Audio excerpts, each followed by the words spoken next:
Got another special one to show you. This is for my buddy Phil. It's the second watch he's got from me, so we tried to change it up just a little bit. He wanted a custom dial, a family dial, and very cool build to do. It took quite a few different attempts where the dial was concerned. Getting it deep enough for me to lume, and then wet sand.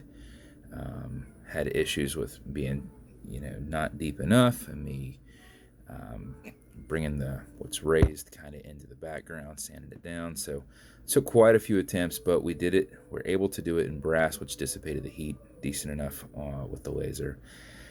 So his custom dial, and then I lumed it, and then wet sanded it.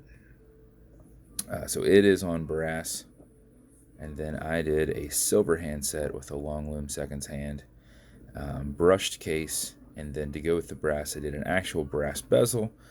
This is one that was steel plated that I had to chemically strip down, then bake to get the color back, and then polish. And then we added a little bit of lume to that top spot. That's generally filled with black. Sometimes you get one that has lume in there, but once you chemically strip it, you don't have anything in there. Oddly enough, the black paint stays 9 times out of 10, which is odd to me every single time. Mimic the symbol in the center onto the crown, if it will show. And then one of my new exhibition casebacks on here, very low profile caseback, stainless steel movement holder in there, and a silver rotor. And then he's got one of my 2-piece Italian leather aviator straps on this. Super comfortable, super thick and pliable.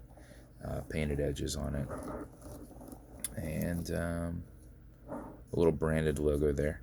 And we've got a brushed clasp on the end. So that's his build. Let's see if we can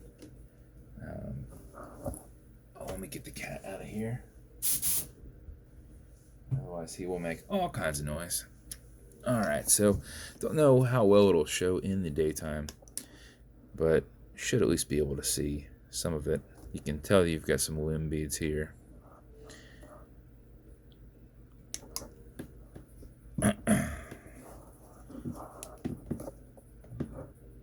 So you can see the lume work done on there. So that's his build. So Phil, I hope you love it, man. I thought it came out pretty awesome. And as you saw, some lume beads in the mix for you too. And then as I always go over, bezel's held on with a tension ring, so you can turn it left, you can turn it right. A lot of times I'll add something like dental floss on there before I snap it on just to give it more tension, so it's just not willy-nilly flopping around. Automatic mechanical, so you can wind it, you can wear it, you can put it in a watch winder to keep the time. But if it's dead or you're not going to be very active, make sure you pre-wind it before you put it on. Don't just set the time and put it on and hope for the best. You will lose time. Pre-wind it a little bit. So back the crown off the threads until you hear it and feel it clicking. At that point you can wind, and a wind is a turn away from you. Turning back does nothing, but it is a lot easier to wind it just back and forth rather than just doing one of these, because what ends up happening, you end up pulling it to that first spot or you start threading it. So for me, I can kind of keep my fingers rested against it and kind of roll back and forth and keep it right there. But you can wind it however you want. If you do it for 4 or 5 seconds, you will keep time throughout the day mixed with your movement. If you do it for something closer to 20 seconds, you're going to max out your 31 plus hour power reserve. You cannot overwind it. But if you want to make sure it's good to go in the morning or something like that, you can pre-wind it at night, whatever you want to do. This is what I do to make sure it's running perfectly the next day. If you pull it to the one end only click, you can now set your time. And as you notice with his is a little extra special because there are no markers, which made it tough for me to not only set the dial, but to set the hand. So I had to use a lot of reference points to do that. So when you pull it to that one and only click, you can now set your time. You'll notice you've got a wobble crown. That crown has basically a ball joint in there, and it's going to deflect lateral pressure from going into the stem, putting pressure onto the movement. So you're just going to roll with your pushes and pulls.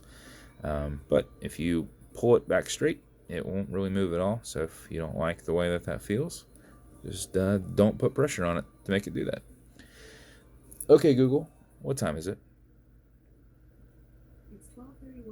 12, 31, and then we just make sure this is straight since I was messing with it. So 12, 31, that's about right. Push it right back over, thread it down, and then all is well. So, as I showed you, this one comes with matching lume beads.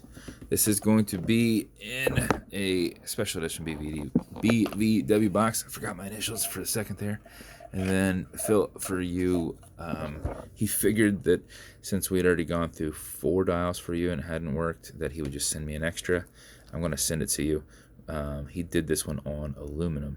So, in theory, it's etched deep enough to do the same kind of thing. But if you ever want to do like a build, another build for the wife, if you want to do an all stainless steel build, which those always look cool.